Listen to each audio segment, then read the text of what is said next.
This hospital is 75 miles from the next nearest bigger hospital. So it's hard for people to get out to other facilities. And some people don't even have the means to travel to Reno or Chico to get medical care. So this is truly critical access in the formal definition of the term. This is a mountainous area and we deal with weather and winter weather and snow, and so sometimes that drive is a lot more than an hour and a half, and sometimes it's just not possible. This hospital is crucial from the standpoint of healthcare, but it's also crucial from the standpoint of the community as a whole, as an employer, and is also a moral leader within the community. We are the smallest hospital that still delivers babies in the state. We've seen hundreds of rural hospitals drop their OB program because why? It makes sense financially. It's usually a loser.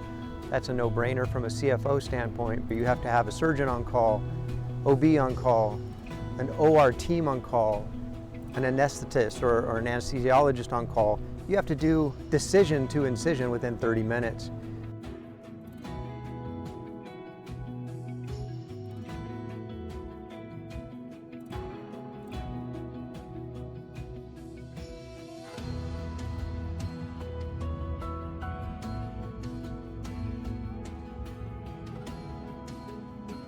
When I became CEO in 2014, the biggest challenge we had was recruiting OB docs, family docs that do OB. We recruited, we got really lucky, but we also worked super hard. Now our next biggest challenge is to get a repertoire of OB nurses that are comfortable doing OB in a place like this. I had a whole slew of people, wanting to get into the nursing program, but there's no programs available. So in general, trying to staff, get a licensed RN is very challenging.